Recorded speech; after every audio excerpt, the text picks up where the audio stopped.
It seemed like an ordinary morning in the bustling precinct, but behind the walls of Station 34, something was brewing. Officers shuffled in and out of their desks, the air filled with the familiar hum of ringing phones, clicking keyboards, and scattered conversations. The aroma of cheap coffee wafted through the halls, mingling with the faint scent of old paper and the unmistakable tension that always seemed to hang in the air. Officer James Miller, known for his sharp tongue and even sharper prejudices, strutted through the station with an air of arrogance. James wasn't just an officer, he was the kind of man who prided himself on making his presence known. His booming voice often drowned out others, and his loud, heavy footsteps seemed to echo as if to remind everyone of his self-proclaimed importance. James thrived on being the center of attention, especially when it came to voicing his disdain for anyone he deemed unworthy of his respect. And for James, that list was long. Today was no different. He moved through the halls, a smug grin plastered on his face as he exchanged half-hearted nods and muttered quips with his colleagues. Unbeknownst to him, the department had a new leader. Someone unlike anyone he had dealt with before. Emily Carter, a woman of quiet strength and unshakable resolve, had just taken her position as the new police chief. Her arrival had been the talk of the precinct for weeks, though very few had actually met her. She was a mystery to most, a name and a title without a face. But Emily was far from ordinary. She wasn't one to announce herself with fanfare or demand respect with loud speeches. Instead, she let her actions speak for her. She had earned her position through years of hard work, proving herself in some of the toughest assignments the force had to offer. Her reputation for being fair but firm preceded her, though many dismissed it as just another exaggeration. James, of course, was one of those skeptics. Another paper pusher sent down from HQ, James muttered under his breath as he caught sight of Emily speaking quietly with Captain Hayes near the briefing room. His tone dripped with mockery, his voice just loud enough for a few nearby officers to hear. Bet she doesn't even know how to hold a baton. Several officers chuckled nervously, glancing between James and the new chief. Emily, standing just a few feet away, clearly heard the comment. She always did. Her sharp ears had been honed over years of undercover work, where missing even a whisper could mean the difference between success and disaster. But instead of reacting, Emily simply turned her head slightly, her eyes meeting James's for the briefest moment. Her lips curled into a small, knowing smile, a smile that would later haunt him in ways he couldn't yet imagine. She turned back to the captain without a word, her calm demeanor unshaken. To an outsider, it might have seemed like she didn't care, but those who truly understood Emily knew better. She wasn't the type to engage in petty arguments or let insults shake her confidence. She believed in showing, not telling. James, however, mistook her silence for weakness. He puffed out his chest, smirking as he walked past her. In his mind, she was just another overpromoted bureaucrat, a token figure sent to fill a quota. To him, she didn't belong here, and he made no effort to hide his disdain. "Let's see how long she lasts," he whispered to one of his colleagues as he grabbed a coffee mug from the break room. "These types always fold under pressure." Emily, meanwhile, continued her quiet observations. She had arrived early that morning, determined to get a feel for the station before making any big moves. She wanted to understand the dynamics, the people, and, most importantly, the challenges she would face. It didn't take long for her to notice James. He was hard to miss. Over the next few hours, Emily watched as James made his rounds, speaking with colleagues, cracking jokes, and occasionally barking orders at junior officers. His confidence was undeniable, but it was tinged with an arrogance that made her stomach turn. She could see how his behavior influenced others. Some seemed to admire him, while others shrank in his presence, unwilling to challenge him. Emily took mental notes, her sharp eyes missing nothing. She wasn't here to make friends or win popularity contests. Her job was to lead, and she knew that meant addressing the kind of behavior James displayed. But she also knew better than to act impulsively. Change, she believed, required patience and strategy. By the end of the day, Emily had already formed a plan. She didn't need to announce her authority or demand respect. That wasn't her style. Instead, she would let her actions speak for her, just as she always had. And if James thought she was just another paper pusher, she was more than ready to prove him wrong. As the sun began to set, casting a warm orange glow over the station, Emily sat in her office, reviewing files and preparing for the days ahead. She knew it wouldn't be easy. Change never was. But she also knew that she had faced far greater challenges in her career and she had no intention of backing down now. Outside her office, James laughed loudly with a group of officers, his voice carrying down the hall. Emily paused for a moment, listening. She smiled again, that same quiet, knowing smile. This is going to be interesting, she thought to herself, her resolve stronger than ever. James wasn't subtle about his disdain. From the moment Emily stepped into Station 34, he made it clear that he didn't think she belonged there. He didn't bother to hide his opinions, especially when there was an audience to impress.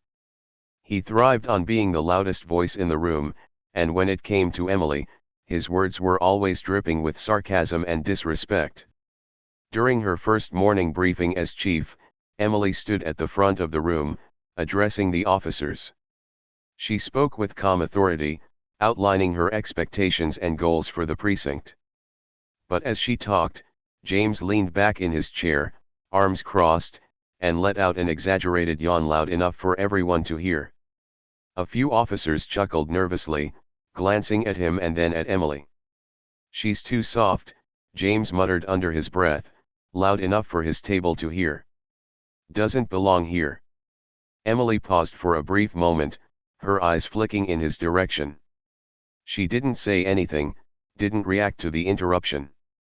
Instead, she continued speaking, her tone as steady and composed as ever. James smirked, clearly pleased with himself. This became a pattern. Every time Emily spoke during a meeting or briefing, James found some way to undermine her. He would whisper sarcastic comments to the officers sitting near him, roll his eyes dramatically, or interrupt her with questions designed to challenge her authority. "Why are we wasting time on this?" he asked one morning as Emily discussed new protocols for community policing. "Don't we have real work to do? Or are we just here to look good for the public?" A few officers nodded in agreement, emboldened by his outspokenness. Emily, however, remained unflappable. She addressed his question directly, explaining the importance of building trust with the community. Her calm demeanor only seemed to irritate James more.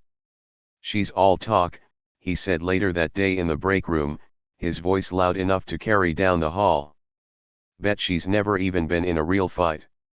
What James didn't know was that Emily had spent years on the streets, working undercover in some of the roughest neighborhoods. Her success rate was unmatched, her reputation built on hard-earned respect. But Emily wasn't one to brag. She didn't need to tell people about her accomplishments, she let her actions speak for her. Right now, her focus was on cleaning up the station, starting with the toxic culture James seemed so determined to fuel. She could see how his behavior affected others, how his arrogance made some officers hesitant to speak up or share their ideas.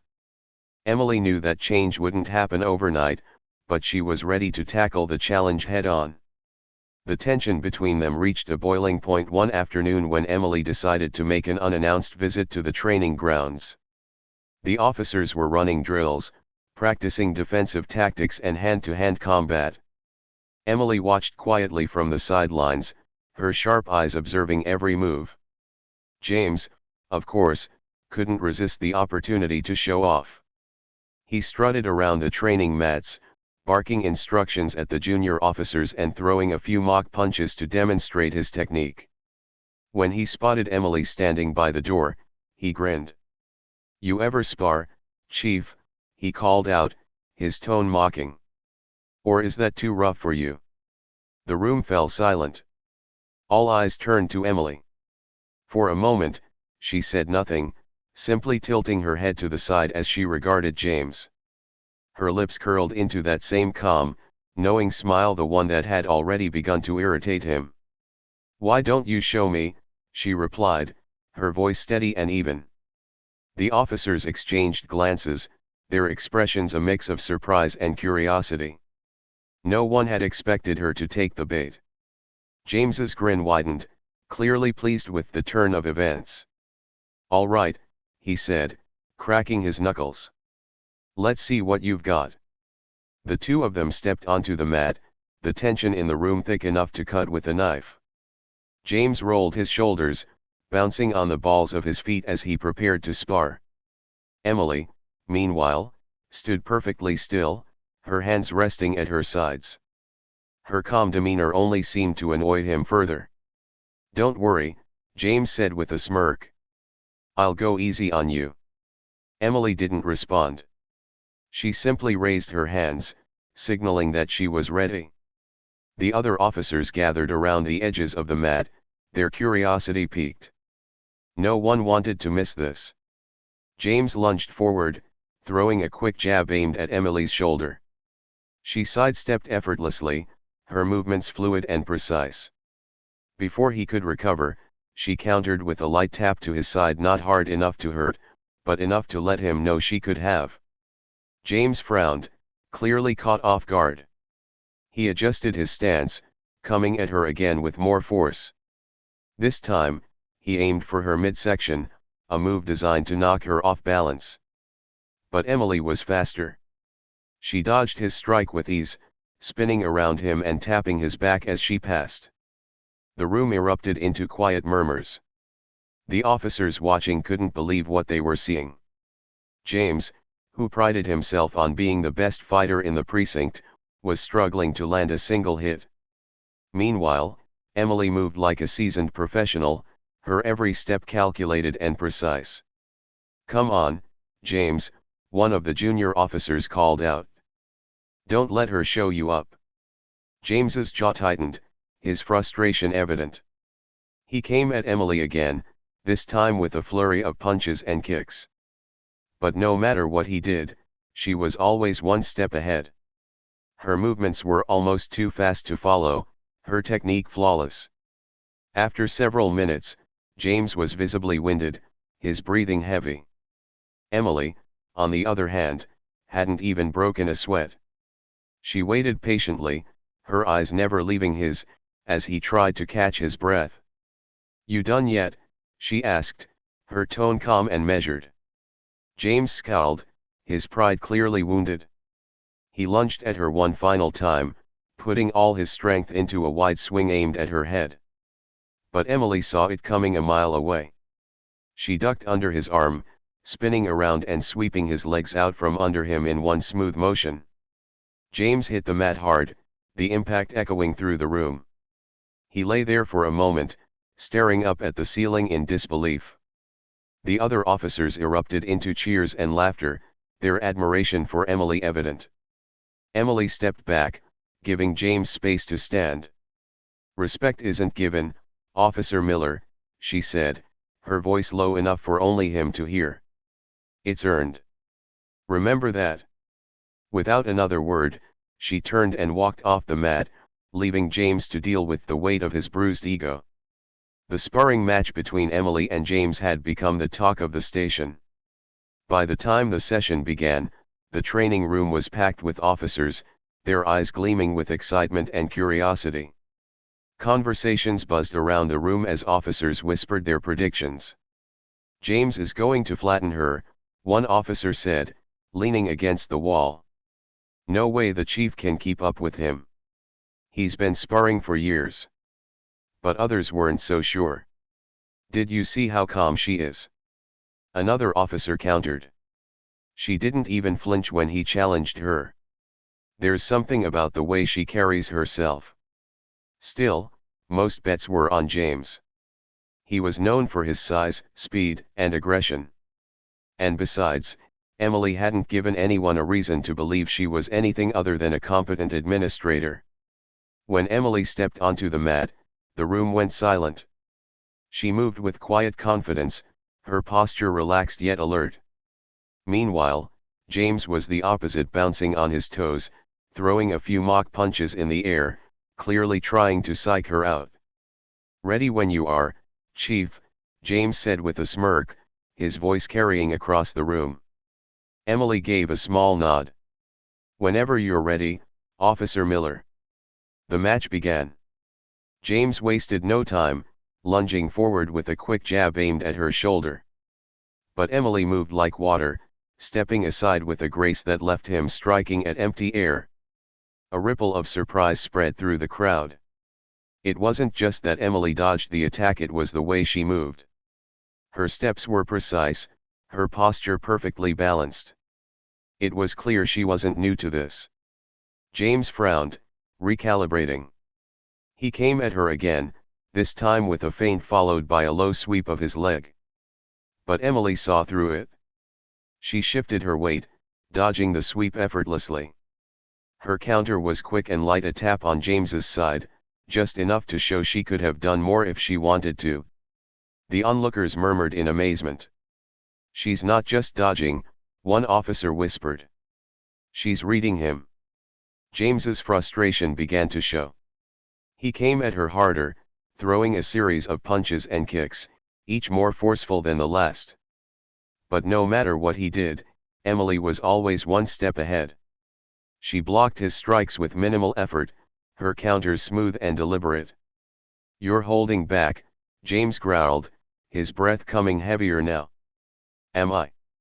Emily replied, her tone maddeningly calm. James pushed harder, his movements growing faster but also sloppier. He was relying on brute strength now, but Emily didn't falter. She moved like a dancer, each step calculated, each block executed with precision. Minutes passed, and James began to tire. Sweat dripped down his face as his strikes lost their sharpness. Emily, on the other hand, hadn't even broken a sweat. She stood there, her breathing steady, her eyes locked on him. The crowd watched in awe, the room buzzing with newfound respect for their chief. James's reputation as the precinct's toughest officer was unraveling before their eyes. Finally, Emily decided to end it. James came at her with one last desperate swing, a wide punch aimed at her head. She ducked under his arm, spinning around him in one smooth motion. Before he could react, she swept his legs out from under him with a precise kick. James hit the mat hard, the air rushing out of his lungs. He lay there for a moment, gasping for breath, his pride as bruised as his body. The room erupted into cheers and applause. Officers who had doubted Emily now looked at her with a mix of awe and admiration. Some clapped her on the back, others exchanged stunned glances. James, however, stayed on the mat, staring up at the ceiling in disbelief. Emily knelt beside him, her voice low enough for only him to hear. "Respect isn't given, Officer Miller," she said, her tone firm but not unkind. "It's earned. Remember that." She stood up and offered him a hand. For a moment, James hesitated, his jaw tightening. But then, with a grudging nod, he took her hand and let her help him to his feet. The crowd parted as Emily walked off the mat, her calm demeanor unchanged. She didn't bask in the cheers or gloat about her victory. She simply returned to her spot by the door, resuming her quiet observation of the training session as if nothing had happened. But something had changed. The officers who had doubted her were now seeing her in a new light.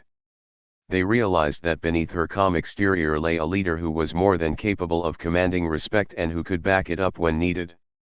James, meanwhile, stood by the mat, his pride bruised but his perspective beginning to shift. For the first time, he found himself questioning his assumptions about Emily. She wasn't just another paper pusher. She was someone who had earned her place, someone who commanded respect not with words but with action. As the training session continued, the whispers among the officers grew. Did you see the way she moved? Like she knew what he was going to do before he did it, one officer said. She's not just a good fighter, another added. She's smart.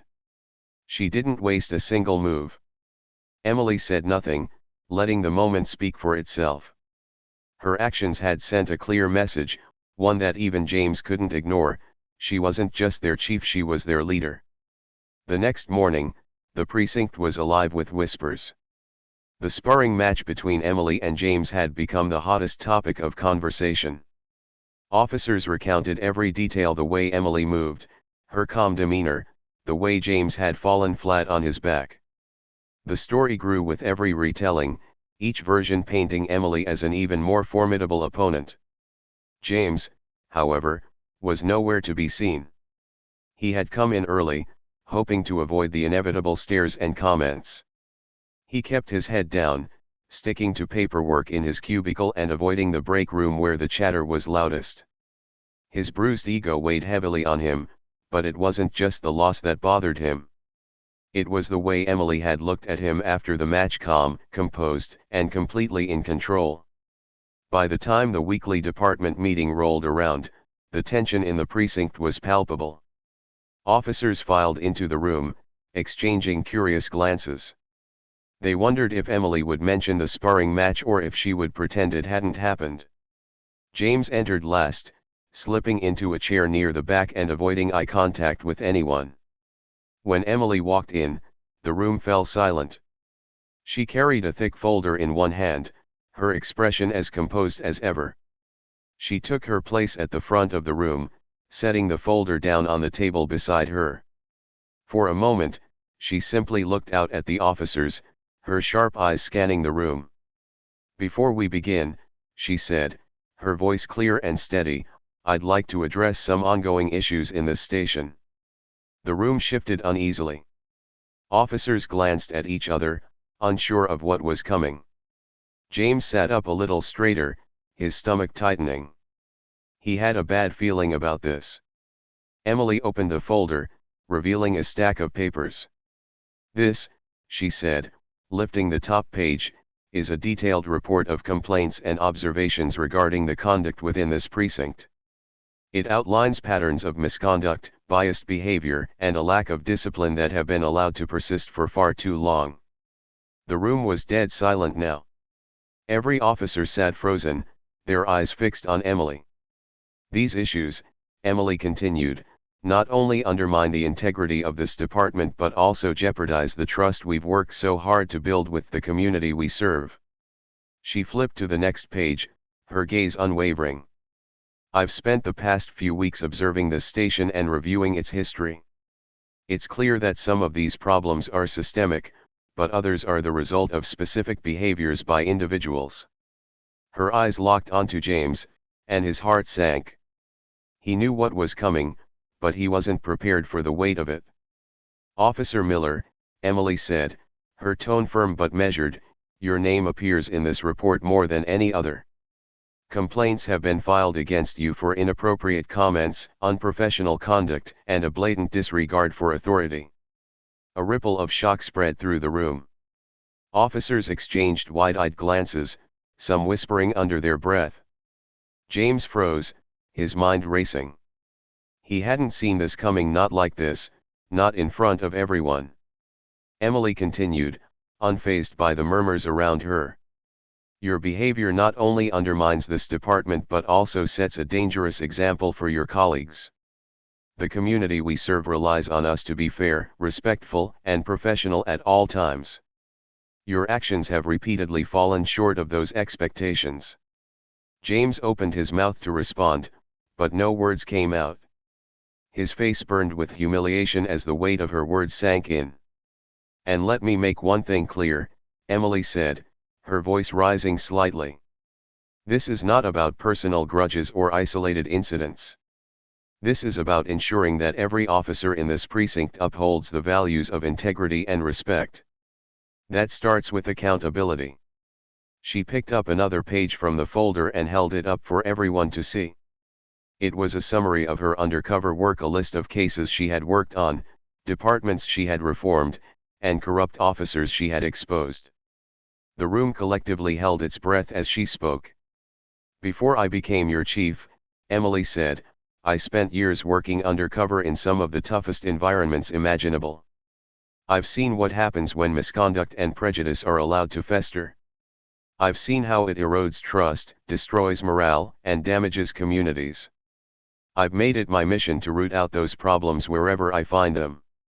Her gaze swept across the room, lingering on each officer for a moment before landing back on James. "This station will not tolerate prejudice, misconduct, or abuse of power. Not under my watch. Consider this your final warning, Officer Miller." The room was so quiet you could hear a pin drop. James sat frozen in his chair, his face pale. For the first time, he looked genuinely shaken. Emily's words had cut through his arrogance like a knife, leaving him exposed. "This isn't just about Officer Miller," Emily continued, addressing the rest of the room. "It's about all of us. Every officer here has a responsibility to hold themselves and each other accountable. That's the only way we can build a department that serves our community with honor." She closed the folder with a decisive thud, signaling the end of her speech. "Now," she said, her tone softening slightly, "let's get to work." The room remained silent for a few moments before the officers began to shift in their seats. Some looked at James with a mixture of pity and disapproval, while others glanced at Emily with newfound respect. It was clear that the dynamic in the precinct had shifted. As the meeting continued, James sat in silence, his mind racing. He couldn't shake the feeling that his world had been turned upside down. Emily's words echoed in his mind, each one hitting harder than the last. By the end of the day, the precinct was buzzing again, but this time the conversations were different. Officers spoke in hushed tones about Emily's speech, her strength, and her commitment to change. For many, it was a wake-up call, a reminder that leadership wasn't about titles or ranks but about values and actions. James, meanwhile, retreated to his desk, his ego bruised but his perspective beginning to shift. For the first time, he realized that his behavior had consequences, not just for himself but for the entire department. And though he would never admit it out loud, a part of him couldn't help but respect Emily for standing her ground. As the sun set on the precinct, Emily sat in her office, reviewing files and preparing for the days ahead. She knew the road ahead wouldn't be easy, but she was ready for the challenge. Change, she believed, started with courage, and she had plenty of that to spare. The day after Emily's decisive meeting, the precinct was buzzing with change. James, once the loudest and most imposing figure in the room, was now a shadow of his former self. He had been reassigned to desk duty, an assignment that, to him, felt like a punishment. But to everyone else, it was a clear signal: Emily wasn't just talking about accountability. She was making it happen. James arrived early that morning, slipping into his small cubicle tucked away at the edge of the main office. The space was bare, save for a few stacks of paperwork that had been left for him. No one greeted him as he entered, the usual camaraderie he relied on had faded. The officers who once laughed at his jokes and joined in on his sarcasm now avoided his gaze. His new duties were straightforward but monotonous. Filing reports, organizing records, and responding to inquiries from the public, tasks that required neither his physical prowess nor his confidence. At first, James approached the work with resentment, slamming drawers shut and muttering under his breath about how unfair it was. But as the hours dragged on, his frustration gave way to a creeping sense of self-reflection. Meanwhile, Emily's presence in the precinct grew stronger. She didn't need to raise her voice or demand respect; it came naturally, earned through her consistent actions. Officers who had once doubted her capabilities now spoke of her with admiration. Some even sought her guidance on cases, impressed by her sharp instincts and calm problem-solving skills. One afternoon, as Emily walked through the precinct, she stopped by the bullpen to check in with her team. The room fell quiet as she entered, but instead of making a formal announcement, she approached officers one by one, asking about their cases, offering advice, and even sharing a rare smile or laugh. Her approachability surprised many, especially those who had initially written her off as distant or overly serious. "Chief," one officer said hesitantly as she passed his desk, "I just wanted to say, I really appreciated what you said in the meeting the other day. It made me think about how we treat each other here. I, uh, I think we needed that." Emily paused, meeting his eyes. "Thank you for saying that," she replied, her tone warm but sincere. "Change isn't easy, but it's worth it.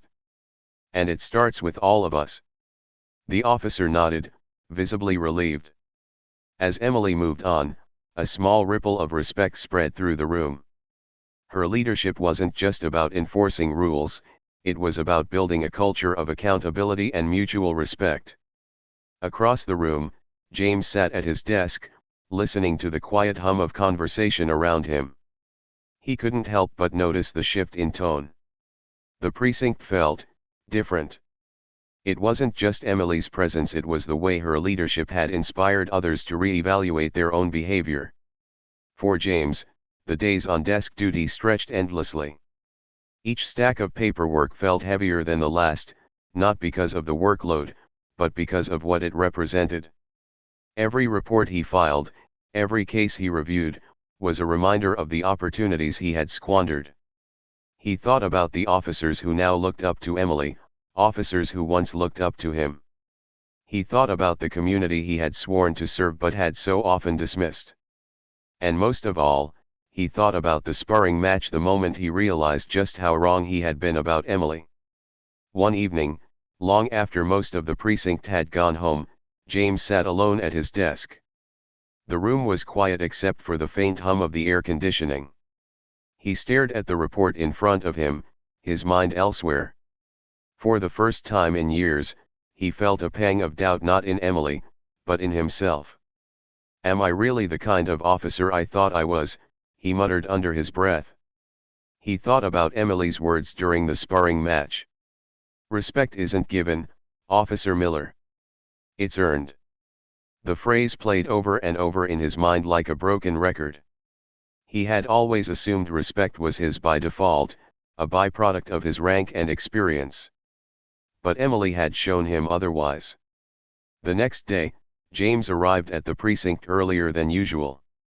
He took his seat at the desk without complaint, diving into the day's tasks with a quiet determination. He didn't speak much to his colleagues, but those who passed by noticed a subtle change in his demeanor. He seemed less arrogant, more focused. Emily, of course, noticed too. She observed from a distance, choosing not to comment just yet. She believed in giving people the space to grow on their own terms. But deep down, she hoped James's reassignment would serve as a turning point for him, a chance to reflect, to learn, and to become a better officer. Over the weeks that followed, the precinct continued to transform. Emily introduced new training programs, emphasizing communication, empathy, and community engagement. She encouraged officers to share their ideas and concerns openly, creating an atmosphere of trust and collaboration. Slowly but surely, the toxic culture that had plagued the station began to fade. For James, the change was both humbling and inspiring. He watched as his colleagues rallied around Emily, embracing her vision for the precinct. He saw the impact of her leadership not just within the station but in the community as well. Complaints against officers dropped, while positive feedback from residents increased. The precinct felt like a different place, a better place. One day, as Emily was reviewing files in her office, there was a knock at the door. She looked up to see James standing there, his expression unreadable. "Chief," he said, his voice steady but subdued. "Do you have a minute?" Emily gestured for him to enter, setting her paperwork aside. "What's on your mind, Officer Miller?" James hesitated for a moment, then took a deep breath. "I wanted to apologize," he said, "for the way I've acted. I didn't give you the respect you deserved, and I see that now." Emily studied him for a moment, her expression thoughtful. "Apologies are a good start," she said. "But what matters more is what you do going forward." James nodded, his jaw tightening. "I understand. And I want to do better. Not just for you, but for the team. For the community." A small smile touched Emily's lips. "Then let's make it happen." From that day on, James began to rebuild his reputation. He threw himself into his work, volunteering for community events, mentoring junior officers, and participating in the new training programs. It wasn't easy. Earning back the trust of his colleagues took time, but he was determined to prove that he could change. Emily, meanwhile, continued to lead with the same strength and fairness that had earned her respect from the start. She didn't hold grudges or dwell on the past.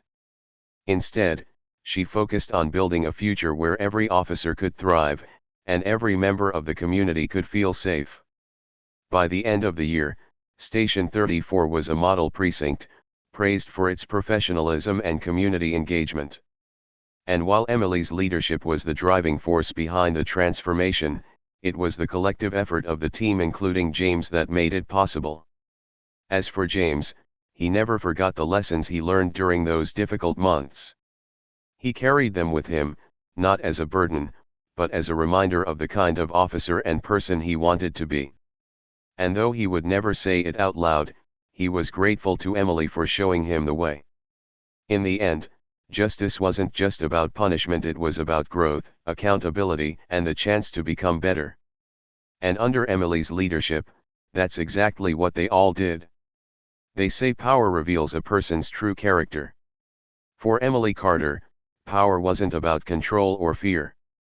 It wasn't about proving herself better than others or lording her authority over them. For her, power was about doing what was right, no matter how hard it seemed. It was about building bridges where others saw walls, about showing strength through fairness and compassion. Emily had seen too much during her years on the force to believe in anything else. She knew that real power came from earning respect, not demanding it. And for James Miller? His journey taught him that appearances can be deceiving and that assumptions can be dangerous. He had thought he knew what strength looked like: loud, dominant, unyielding. But Emily showed him a different kind of strength, quiet, steady, and rooted in principles. Her way of leading wasn't about breaking people down but lifting them up. It was a lesson James hadn't expected to learn, but it was one that changed him forever. 4 weeks after his reassignment to desk duty, James struggled to find his footing. At first, he was bitter. Filing paperwork and organizing files felt like a punishment, a humiliation that he didn't deserve. But as the days passed, James began to see his work differently. Each report he filed, each case he reviewed, was a piece of the bigger picture. The work he once dismissed as tedious was, in fact, essential. It was the backbone of the station's operations, the foundation upon which every action was built. Sitting at that desk gave James time to think, time he hadn't allowed himself before. He thought about his behavior, about the way he had treated Emily and others. He thought about the example he had set for the younger officers who looked up to him. And he realized something that stung more than any reprimand: he had let them down. He had let himself down. Meanwhile, Emily continued to lead with the same quiet confidence that had defined her from the start.